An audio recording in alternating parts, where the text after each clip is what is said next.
ആരുടെ പക്ഷമാണ്? ജയിച്ചത് അബ്രഹാമല്ലേ, അതുകൊണ്ട് അബ്രഹാമിൻ്റെ പക്ഷമാണ്. പക്ഷെ അന്ന് തമ്പുരാൻ പറഞ്ഞു, നിന്നെ കൊള്ളുകയില്ല. ജയിക്കുന്നവൻ്റെ പക്ഷം കൂടുന്നവനെ അബ്രഹാമിൻ്റെ കൂടെ കൂടാൻ കൊള്ളുകയില്ല. അതുകൊണ്ട് ദൈവം ജ്യേഷ്ഠനെ അവിടെ വെച്ച് കൊന്നു. അതുകൊണ്ടാണ് സഹോദരൻ്റെ പുത്രനായ ലോത്ത് അബ്രഹാമിൻ്റെ കൂടെ പോകേണ്ടതായി വന്നത്. അങ്ങനെ അബ്രഹാമും സഹോദരപുത്രനായ ലോത്തും തേരഹും എല്ലാവരും കൂടെ യാത്ര തിരിച്ചു. ഈ നിമ്രോദ് സകലവിധ അന്യശക്തികളെയും ആരാധിക്കുന്നവനായിരുന്നു. അവനാണ് ഇതര നക്ഷത്രമണ്ഡലങ്ങളിൽ പാർത്തുവരുന്ന തെറ്റിപ്പോയ ദൂതന്മാരെ കണ്ടുപിടിച്ചത്.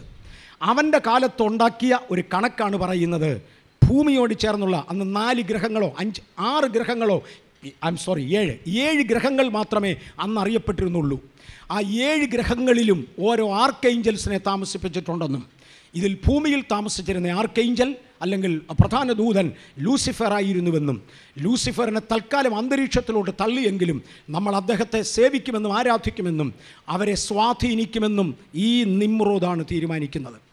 ഇതര നക്ഷത്രമണ്ഡലങ്ങൾ, ഇതര ഗോളങ്ങളിൽ പാർത്തു വരുന്ന ദൈവങ്ങൾക്കെല്ലാം അല്ലെങ്കിൽ വരിക്കോള് ആ ആർക്കേഞ്ചൽസിനെല്ലാം അവർ ഓരോ പേര് കൊടുത്തിട്ടുണ്ട്.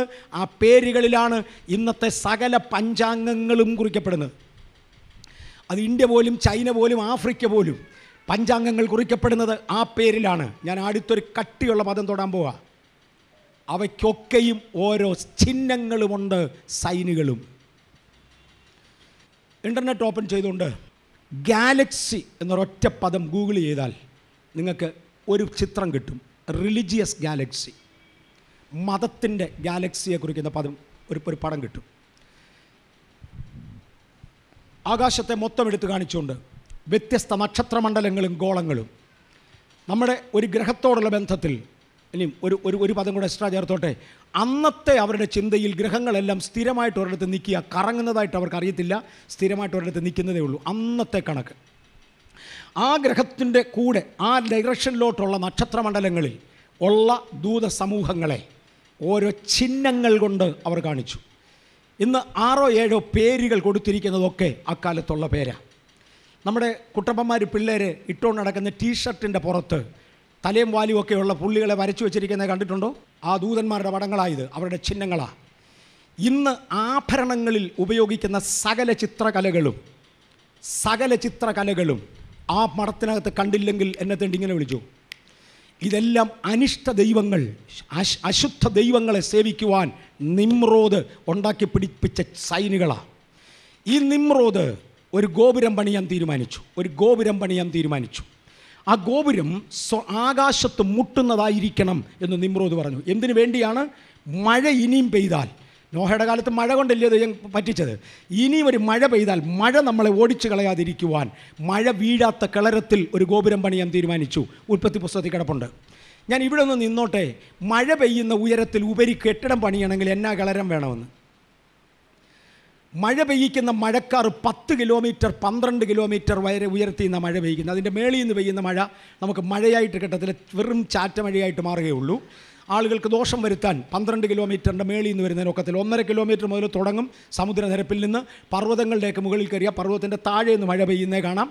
പലയിടത്തും മാറും. എന്നാൽ മിഡിൽ ഈസ്റ്റിൻ്റെ സീഷ് ലെവലിൽ നിന്നാൽ ഏറെക്കുറെ 1.5 കിലോമീറ്റർ ഉയരം മുതൽ 10-12 കിലോമീറ്റർ ഉയരം വരെ ഉള്ള സ്പേസിൽ നിന്ന് കാർമേഘമുണ്ട്, മഴ പെയ്യും.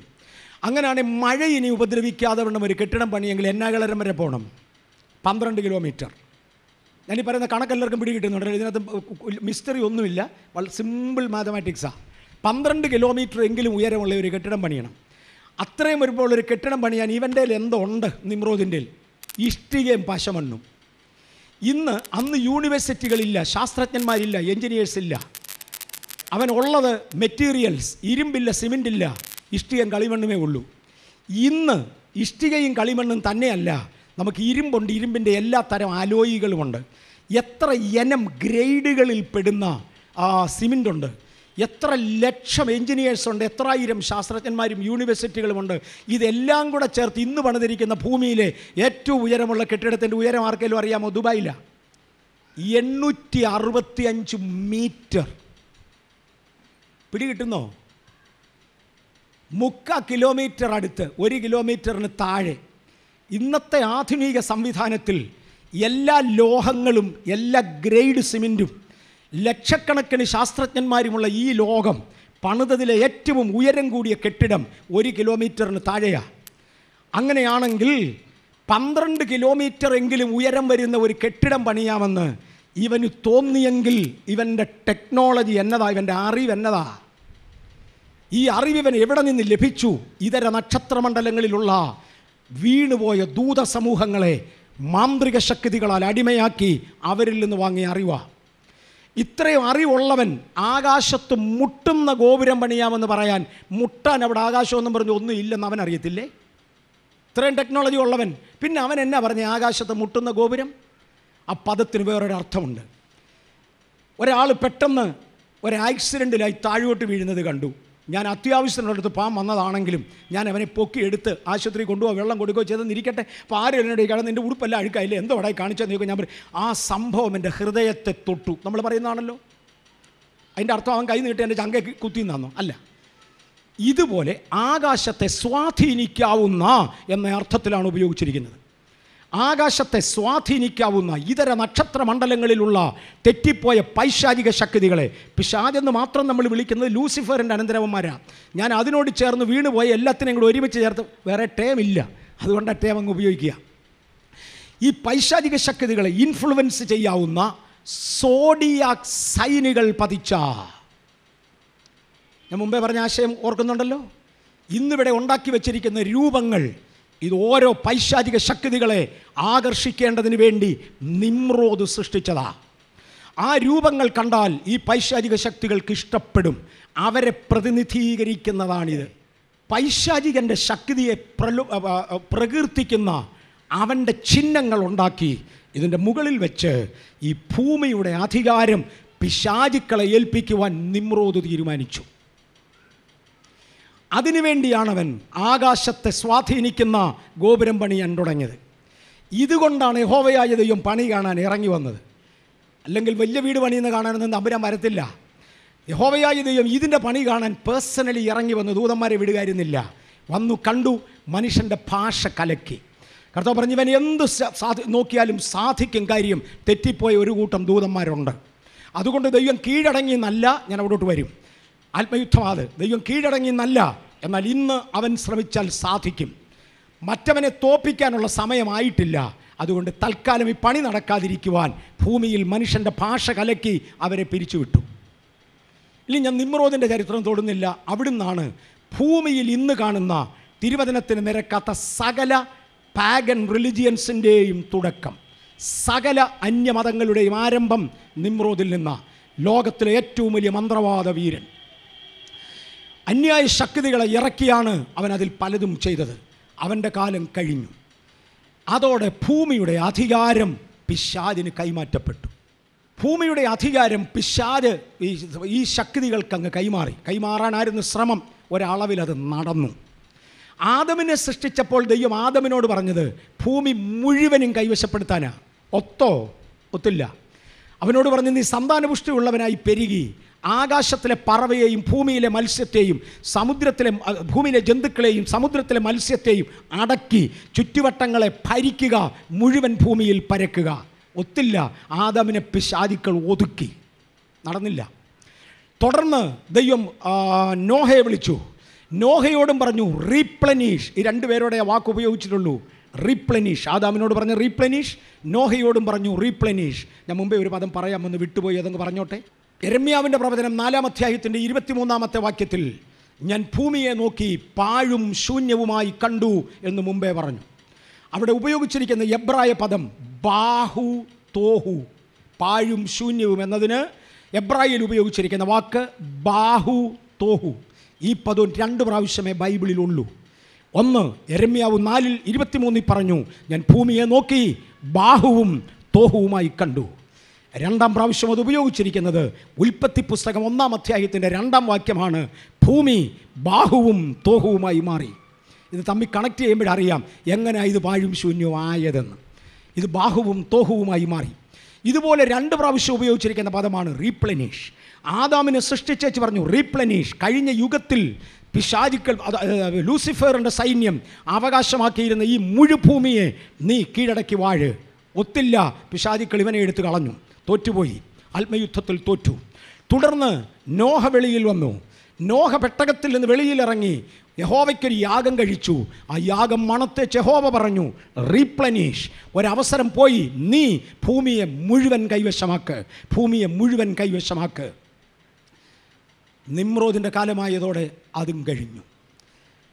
നിമ്രോദിൻ്റെ കുടുംബത്തിൽപ്പെട്ട ഫയറി ടെസ്റ്റ് അതിജീവിച്ച ചരിത്രപ്രകാരം മാത്രം അബ്രഹാമിനോട് ദൈവം പറഞ്ഞു, നിനക്ക് ഞാനൊരു കുറച്ച് വസ്തു തരാം. ഭൂമിയെ മുഴുവൻ പിടിച്ചോളാൻ പറഞ്ഞില്ല, അത് പോയി, അത് കഴിഞ്ഞു. അതിൻ്റെ അർത്ഥം ദൈവം തോറ്റെന്നല്ല. ഞാനിവിടെ തിരിച്ചു വരും, ഇന്ന് തന്നെ വരും.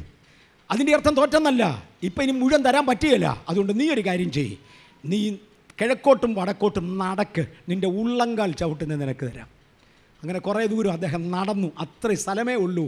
അത് ബാക്കി മുഴുവൻ ലോകവും ദുഷ്ടൻ്റെ അധീനതയില്ല, ഒന്നും ചെയ്യാൻ ഒക്കെയില്ല. അതിനൊരു സമയം വരുന്നു, അതുവരെ നീ ഇതെടുക്ക്, അത് നിനക്കും നിൻ്റെ സന്തതിക്കും ശാശ്വത അവകാശം. ചെറിയ ഒരു സ്ഥലം അബ്രഹാമിന് കിട്ടി. എന്നാ പറ്റി? മൊത്തം നമുക്ക് തന്നതല്ലേ? ആന്നു മറ്റൊന്ന് തിരിച്ചു പിടിച്ചു.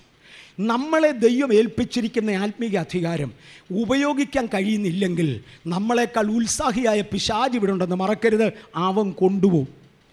ഇതിൻ്റെ അർത്ഥം ദൈവം തോറ്റെന്നല്ല, അതങ്ങ് നിർത്തട്ടെ, അത് പറഞ്ഞോട്ടെ. ഞാൻ ഒരു സഹസ്രാബ്ദ യുഗം വരാൻ പോകുകയാണ്. ദൈവമായി ഇറങ്ങി വന്ന് ഈ ഭൂമിയിലൊരു യുദ്ധം നടത്തി അന്ന് വാഴുന്ന ഈ അന്തിക്രിസ്തുവിനെ തോൽപ്പിച്ച ശേഷം രാജ്യം തൻ്റെ ഭക്തന്മാർക്ക് കൈമാറും. ഇതുവരെ നശിപ്പിച്ച പിശാചിനെ പിടിച്ചു പൂട്ടും. അവനെ പൂട്ടിയേച്ച് ആദമിനോട് പറഞ്ഞ പ്രസ്താവന ദൈവം ഒന്നുകൂടെ ആരംഭിക്കും.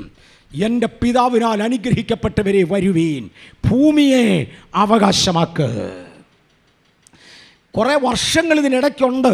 ഇന്ന് ഒതുങ്ങി നിൽക്കുക. കാര്യം ഒതുങ്ങിക്കൊടുത്ത് രണ്ടുപേര്, അതുകൊണ്ടാ.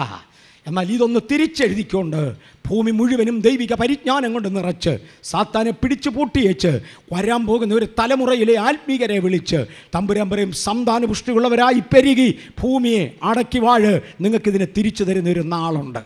തൽക്കാലത്തേക്കൊരു പരാജയം ഇന്ന് മാത്രം. ഞാൻ മുന്നോട്ട് വരട്ടെ. നിമ്രോദിൻ്റെ കാലം കഴിഞ്ഞു. ദൈവം മനുഷ്യവർഗത്തെ തള്ളിയേച്ച് ദൈവം അബ്രഹാമിനെ തിരഞ്ഞെടുത്തു. അബ്രഹാമിനോട് പറഞ്ഞു, ഇതുവരെ ഞാൻ എഴുതപ്പെട്ട പ്രമാണങ്ങൾ കൊടുത്തിരുന്നില്ല. വേറൊരു ഭാഷയിൽ പ്രമാണങ്ങൾ എഴുതത്തക്കവണ്ണം ഭാഷകളായിരുന്നില്ല, ലിപികളായിരുന്നില്ല. ഇന്നതായി ഞാൻ നിനക്ക് പ്രമാണം തരാൻ പോകുകയാ. ദൈവവും അബ്രഹാമുമായി ഉടമ്പടികൾ ചെയ്തു. അബ്രഹാമിൻ്റെ സന്തതിയെ ദൈവം വളർത്തി. കാലത്തിൻ്റെ സമ്പൂർണതയിൽ ദൈവം അബ്രഹാമിൻ്റെ സന്തതിയിൽ നിന്ന് ജനിക്കുകയും വാഴ്ചകളെയും അധികാരങ്ങളെയും, ചില വാക്കുകൾ ഞാൻ ഒരുമിച്ച് ചേർത്തോട്ടെ. എഫെസ് ലേഖനം 2-ാം അധ്യായം, എഫെസ് ലേഖനം 6-ാം അധ്യായം, കൊലോസ്യ ലേഖനം 2-ാം അധ്യായം, കൊലോസ്യ ലേഖനം 1-ാം അധ്യായം, ഇത്രയും ഒരുമിച്ച് വായിച്ചാൽ ഒരു കൂട്ടം ശക്തികളുടെ പല കൂട്ടം ശക്തികളെ കാണാം. ഒന്നുകൂടെ പറയാം. എഫെസ് ലേഖനം 2, എഫെസ് ലേഖനം 6, കൊലോസ്യ ലേഖനം 2, കൊലോസ്യ ലേഖനം 1, ഈ 4 അധ്യായങ്ങൾ വായിച്ചാൽ ചില്ലറ വാക്യങ്ങളിൽ നിന്ന് ചില പ്രത്യേക ടെർമിനോളജി കിട്ടും. ഒന്ന്, കർത്തൃത്വങ്ങളാകട്ടെ. കൊലോസ്യ ലേഖനം 1-ാം അധ്യായം 15-ാം വാക്യത്തിൽ കിടപ്പുണ്ട്. കർത്തൃത്വങ്ങളാകട്ടെ, സിംഹാസനങ്ങളാകട്ടെ, വാഴ്ചകളാകട്ടെ, അധികാരങ്ങളാകട്ടെ. എന്തുവായി പറയുന്നത്? വ്യത്യസ്ത നക്ഷത്രമണ്ഡലങ്ങളിൽ വീണുപോയ അവയുടെ അധിപതികളാക്കിയ കർത്തൃത്വങ്ങളാകട്ടെ, സിംഹാസനങ്ങളാകട്ടെ, വാഴ്ചകളാകട്ടെ, അധികാരങ്ങളാകട്ടെ, പുത്രൻ മുഖേനയും പുത്രനായും സൃഷ്ടിക്കപ്പെട്ടു. ഇന്നത് പുത്രൻ്റെ കാൽ കീഴിലല്ല, പക്ഷെ പുത്രൻ്റെ കാൽ കീഴിൽ തിരികെ കൊണ്ടുവരും. 2-ാം അധ്യായത്തിൽ ഇച്ചിരൂടെ കൂട്ടി, എഫെസ് ലേഖനത്തിൽ വീണ്ടും കൂട്ടി. വാഴ്ചകൾ, കർത്തൃത്വങ്ങൾ, സിംഹാസനങ്ങൾ, വാഴ്ചകൾ, അധികാരങ്ങൾ. അനുസരണക്കേടിൻ്റെ മക്കളിൽ ഇപ്പോൾ വ്യാപരിക്കുന്ന ആത്മാവ്, അന്ധകാരത്തിൻ്റെ അധിപതി, ഈ ഇരുളുകളുടെ ഉടമസ്ഥൻ എന്നിങ്ങനെ 7 വ്യത്യസ്ത ടെർമിനോളജി അവരുടെ വലിപ്പച്ചെറുപ്പത്തിൽ ഹയറാർക്കീസ് എഴുതി വച്ചിട്ടുണ്ട്. അനേക നക്ഷത്രമണ്ഡലങ്ങളിൽ നിന്നും വീണുപോയ പുള്ളികളെയും അവരുടെ അധികാരത്തെയും എല്ലാം കൂടെ ഒരുമിച്ച് ചേർത്തുകൊണ്ട് ചിത്രീകരിക്കുന്ന പദമാണിത്. ഇവയെ ജയിക്കുവാൻ നമ്മെ ദൈവം ഈ ഭൂമിയിലാക്കി. ഇനി ഞാൻ ഒരൊറ്റ ചാട്ടം ഇങ്ങോട്ട് ചാടാൻ പോവുകയാണ്. യേശുവിൻ്റെ കാൽവറി ക്രൂശിലേക്ക് വരാൻ പോവുക. യേശു ക്രിസ്തുവിൻ്റെ ജനന സമയം യേശു ജനിക്കാതെ ഇരിക്കുവാൻ പിശാച് ശ്രമിക്കുന്നുണ്ടായിരുന്നു. ഞാൻ കഴിഞ്ഞ പ്രാവശ്യം ഇവിടെ എടുത്തപ്പോഴാ ഭാഗം പറഞ്ഞു.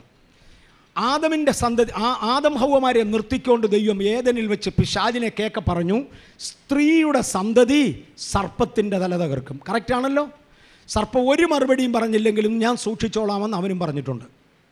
സൂക്ഷിച്ചോളാം. ആദം ഹൗവമാർക്ക് കായേൻ ജനിച്ചു. ആരാധനയുടെ സമയമായപ്പോൾ സാത്താൻ കായേൻ്റെ അടുക്ക കൂടി. എന്നിട്ട് പറഞ്ഞു, ദൈവം അംഗീകരിക്കാത്ത ഒരു ആരാധന അങ്ങ് ആരാധിക്കുന്നവന് ഭയങ്കര സന്തോഷമാണ്, ഒരു വിരോധവും ഇല്ല, പക്ഷെ ദൈവം പ്രസാദിക്കരുതെന്ന് മാത്രം. അങ്ങനെ ദൈവം അംഗീകരിക്കാത്ത ഒരാരാധന കായേനങ്ങ് ആരാധിച്ചു. കായികനികൾ കൊണ്ടുള്ള യാഗത്തിൽ യഹോവ പ്രസാദിക്കുന്നില്ല, രക്തച്ചൊരിച്ചിലില്ലാതെ വിമോചനമില്ല.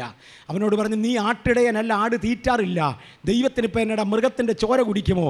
നീ പോയി കായികനി കൊണ്ട് യാഗം കഴിക്ക്. അത് ഞാൻ കായികനി കൊണ്ട് യാഗം കഴിച്ചു.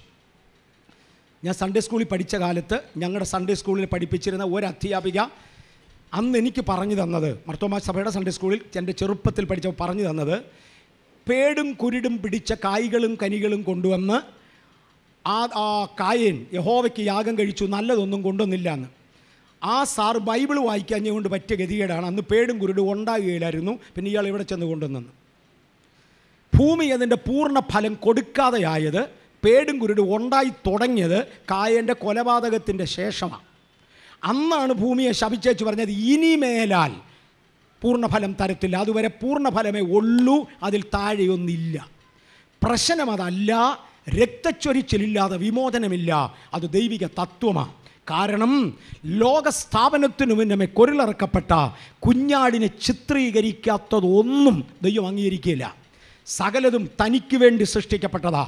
ക്രിസ്തുവിനെ ചിത്രീകരിക്കുന്നതാണ് രക്തച്ചൊരിച്ചിലുള്ള യാഗം. അതരുത് ദൈവം പ്രസാദിക്കാത്ത യാഗം. ഇയാൾ പോയി ദൈവം പ്രസാദിക്കാത്ത യാഗം കഴിച്ചു. ദൈവ കോപവുമായി ഇറങ്ങുമ്പോൾ ആരും കേൾക്കാതെ പിശാചി പതുക്കെ ചോദിച്ചു കാണും, ദൈവമേ എന്ത് എൻ്റെ തല തകർക്കുന്ന ചെറുക്കൻ എവനാ? ദൈവത്തെ പ്രസാദിപ്പിക്കാതെ ആരാധന കഴിച്ച ഈ പാർട്ടിയായി എൻ്റെ തല തകർക്കാൻ വരുന്നേ ഒത്തു. ഒരു മിനിറ്റത്തേക്ക് ദൈവം തോറ്റെന്നിരിക്കട്ടെ. തമ്പുരാൻ പറഞ്ഞു കാണും, എടാ ഹാബേൽ വരുന്നടാ ചൊവ്വയാഗം കഴിക്കുമെന്ന്. അങ്ങനെ ഹാബേൽ വന്നു. ഹാബേൽ ചൊവ്വയാഗം കഴിച്ചു. പിശാചിന് പേടിയായി. ഹാബേലിൻ്റെ അടുക്കൽ പിശാച് അടുത്തുകൂടി അവനോട് പറഞ്ഞു, ഇടാ ആരാധനയും പള്ളിയും ഒക്കെ വേറെ കാര്യം, നിങ്ങൾ ചേട്ടന് വേണ്ടിനുവാ, അതിന് ഒന്നുമില്ല, ചേട്ടന് വേണ്ടിനുവാ. ചേട്ടൻ്റെ കൂടെ അനിയൻ പോകണം. നീതിക്കും അനീതിക്കും തമ്മിൽ എന്ത് ബന്ധം? അയോഗ്യമായതിനോട് അടുക്കരുതെന്ന ദൈവിക വേർപാട് പിച്ച് കീറിയേച്ച് ആരാധനയിൽ പ്രസാദം പ്രാപിച്ചവൻ പ്രസാദം പ്രാപിക്കാഞ്ഞവൻ്റെ കൂടെ കൃഷി ചെയ്യാൻ ഇറങ്ങിപ്പോയി. ഇനഫ്. ഒരുത്തൻ വേർപാട് ലംഘിച്ചാൽ ഇതിൽ കൂടുതൽ വേണ്ട, അവിടിട്ട് തല്ലിക്കൊന്ന് അടുത്ത വിളിച്ചു, എന്തിയേ എൻ്റെ തല തകർക്കുന്ന ചെറുക്കൻ ഇനി വന്നില്ലല്ലോ. നിങ്ങൾക്കിത് കിട്ടുന്നുണ്ടല്ലോ അല്ലേ? യുഗങ്ങൾ മുന്നോട്ട് മാറി. ഞാൻ ഓരോ തലമുറ എടുത്താൽ എവ്രി ജനറേഷൻ ഓരോരുത്തരെ തമ്പുരാൻ കൊണ്ടുവന്നതാണ്. ഞാൻ ഒത്തിരി മുന്നോട്ട് ചാടാൻ പോവാ. അബ്രഹാമിനെ ദൈവം തിരഞ്ഞെടുത്തേച്ച് പറഞ്ഞു, നിന്നിൽ ഭൂമിയിലെ സകല വംശങ്ങളും അനുഗ്രഹിക്കപ്പെടും. പിശാചിന് പിടികിട്ടി എൻ്റെ തല പോക്ക. അബ്രഹാമിനോട് ഡയറക്റ്റ് ഒന്നും ചെയ്യാൻ പറ്റുന്നില്ല. ചരിത്രപ്രകാരം എടുത്ത് തീയിലിട്ടിട്ട് ഒക്കുകയില്ല. അത് ചരിത്രം മാത്രം. ഇവനെ എടുത്ത് തീയിലിട്ടിട്ട് രക്ഷപ്പെടുന്നില്ല. ഇനി എന്നാ ചെയ്യും? അബ്രഹാമിൻ്റെ ഭാര്യയുടെ കൂടി അവളെ വന്ധിയാക്കി. ഒരു കുഞ്ഞുണ്ടായിട്ട് വേണമല്ലോ തല തകർക്കാൻ. എന്തിയേ? എൻ്റെ തല തകർക്കുന്നവനെ കൊണ്ടുപോവാ. അബ്രഹാമിൻ്റെ 100ാമത്തെ വയസ്സിൽ തമ്പുരാൻ എഴുന്നേറ്റ് വെച്ച് പറഞ്ഞ്, തേണ്ടടാ നിൽക്കുന്ന ഇസഹാക്കിനെ കുഴിമടിയനാക്കി മാറ്റി. പുള്ളിക്ക് ഇൻട്രസ്റ്റ് ഉള്ള ഒരു ജോലിയില്ല, പകുതി മടിയനായിരുന്നു. അവനെ കൊണ്ട് തല തകർക്കാൻ ഒക്കുകയില്ല. കർത്താവിൻ്റെ വേല ഉദാസീനതയോടെ ചെയ്യുന്നവൻ ശപിക്കപ്പെട്ടവൻ. അവനെക്കൊണ്ട് പണിക്ക് കൊള്ളുകയില്ല, തല തകർക്കാൻ ഒക്കുകയില്ല. ഇവൻ മടിയനായി മാറി. തമ്പുരാൻ പറഞ്ഞ അടുത്ത തലമുറ വരട്ടെ. യാക്കോബാണ് പറന്നു വീണത്. അവനെ ജന്മനാൽ കള്ളനാക്കി മാറ്റി, സ്വഭാവം കളഞ്ഞു. അമ്മയുടെ പാരമ്പര്യത്തിലുള്ള സകല കുരുട്ടുബുദ്ധിയും ഇവൻ്റെ തലയെ കൊണ്ടിട്ട് ഇവനെ കള്ളനാക്കി മാറ്റി. ഈ കള്ളനാണോ എൻ്റെ തല തകർക്കാൻ വരുന്നത്? ശല്യമായി. യാക്കോബിനെ കൊണ്ടൊക്കത്തില്ല. യാക്കോബിനൊരു മകൾ ജനിച്ചു. അവളുടെ പേര് ദീന എന്ന.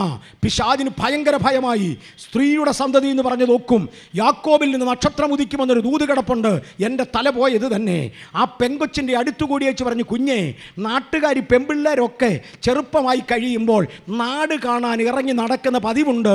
നീ വേർപാട് കളഞ്ഞേച്ച് ഒരു സൈറ്റ് സീയിങ്ങിന് പോ. ആ പോയ പോക്കിൽ ആ കൊച്ചിനെ നഖശിഖാന്തം നശിപ്പിച്ചു. അടുത്ത വിളി, ഇവളിൽ നിന്നാണോ എൻ്റെ തല തകർക്കുന്നവൻ വരുന്നത്? കഴിഞ്ഞു. പ്രവചനം തുടർന്നു. യഹൂദയിൽ നിന്ന് ചെങ്കോൽ ഉയരും. യഹൂദയുടെ പുറകെ കൂടി. നിങ്ങളിൽ ഒരാളിനെക്കുറിച്ച് ദൈവത്തിനൊരു പർപ്പസ് ഉണ്ടെങ്കിൽ നിങ്ങളുടെ പുറകിൽ ഒരു ശക്തി ഉണ്ടെന്ന് ഓർത്തോണം, ഒരു സൈന്യമുണ്ടെന്ന് മറക്കരുത്. അവൻ്റെ പുറകെ കൂടി. യഹൂദയെക്കുറിച്ച് വായിച്ചാൽ മാനം മര്യാദയുള്ളവർക്ക് പറയാൻ കൊള്ളുകയില്ലാത്ത അത്ര കഠിന പ്രശ്നത്തിൽ കൊണ്ടിട്ടു. ഒരു ദിവസം അവനൊരു അബദ്ധം പറ്റി, ആള് തെറ്റി, സ്വന്തം മരുമകളിൽ നിന്ന് അവനൊരു കുഞ്ഞ് ജനിച്ചു. സ്വല്പം വിട്ടുവീഴ്ചയ്ക്ക് റെഡിയായിരുന്നു, അല്ലെങ്കിൽ പിന്നെ അങ്ങനെ ഒരു സംഭവം വരത്തില്ല. മരുമോളാന്ന് അറിഞ്ഞുകൊണ്ട് പറ്റിയതല്ല, അറിയാതെ സംഭവിച്ചു. യഹൂദ തകർന്നു. ഇവനിൽ നിന്നാണോ എൻ്റെ തല തകർക്കുന്നവൻ? ഇല്ല. ശകലം കഴിഞ്ഞു. തമ്പുരാൻ വിളിച്ചു പറഞ്ഞു, ദാവീദിൻ്റെ സിംഹാസനത്തിലിരിക്കും. ദാവീദിൻ്റെ പുറകെ കൂടി ബേർശേബയുടെ അടുക്കൽ എത്തിച്ചു. ഒടുവിൽ അവൻ ദേവാലയം പണിയാൻ വന്നപ്പോൾ തമ്പുരാൻ പറഞ്ഞു, യവനെപ്പോലുള്ളവൻ്റെ കൈകൊണ്ട് പണിത ആലയത്തിൽ ഞാൻ പാർക്കത്തില്ല. എന്തിയടാ മോനെ തല തകർക്കുന്നവൻ? ഇല്ല. ദാവീദിനൊരു മോള് ജനിച്ചു. പിശാചിന് പേടിയായി. ഇവളിൽ നിന്നൊരു കുഞ്ഞ് ജനിച്ചാണോ ഇനി എൻ്റെ തല തകരാൻ പോകുന്നത്? ആ കൊച്ചു മര്യാദയ്ക്ക് ജീവിച്ചതാ. മനസ്സ, വാച, കർമ്മണ അറിയാത്ത ഇടത്തിവളെ കൊണ്ട നശിപ്പിച്ചു. ഒരു ദിവസം അവളുടെ ഒരു സഹോദരൻ ആ പെണ്ണിനെ മാനഭംഗപ്പെടുത്തി. പിശാച് തിരിച്ച് ചോദ്യം ചോദിച്ചു, ഇവളിൽ നിന്നോ ഞാൻ തന്നെ ഇവളെ ശരിയാക്കി? എൻ്റെ തല തകർക്കുന്നവൻ വരുന്നത് ആളില്ല. നിങ്ങൾക്കിത് മനസ്സിലാകുന്നുണ്ടോ? ആത്മയുദ്ധം എന്നാണെന്ന്. കാരണം അനേക നക്ഷത്രങ്ങളിൽ പാർത്തുവരുന്ന ദൂത സമൂഹങ്ങൾ ദൈവത്തിന് വിരോധമായി അണിനിരക്കുകയാ. തമ്പുരാനും വിട്ടുകൊടുത്തു. ഒടുവിൽ കന്യകയാകുന്ന മറിയയുടെ അടുക്കൽ ഹെബ്രിയേലെത്തി. നൂറ്റാണ്ടുകൾ, സഹസ്രാബ്ദങ്ങൾക്കപ്പുറം മറിയോട് പറഞ്ഞ്, കൃപ ലഭിച്ചവളെ നിനക്ക് വന്ദനം, നീ യേശുവിൻ്റെ അമ്മയാകാൻ പോകാ. നിനക്കൊരു മകൻ ജനിക്കും. അവൻ തൻ്റെ ജനത്തെ അവരുടെ പാപങ്ങളിൽ നിന്ന് വിടുവിക്കുവാനിരിക്കൊണ്ട് അവന് രക്ഷകനെന്നർത്ഥം വരുന്ന യേശു എന്ന് പേർ വിളിക്കണം. 15 വയസ്സുള്ള മറിയ ഭയന്നു. ഇതെന്തൊരു സംഗതി, എങ്ങനെ നടക്കും? ഞാൻ പുരുഷനെ അറിഞ്ഞിട്ടില്ല. പേടിക്കണ്ട, അത്യുന്നതൻ്റെ ശക്തി നിൻ്റെ മേൽ നിഴലിടും. ഒരു വിശുദ്ധ പ്രജ ഉത്ഭവിക്കും. ഞാനവിടെ 1-2 മിനിറ്റ് നിൽക്കാൻ പോവാം ചരിത്രത്തിലോട്ട്. ഈ മറിയെക്കുറിച്ചൊരു ചരിത്രം കേട്ടത് ഇങ്ങനെയാണ്.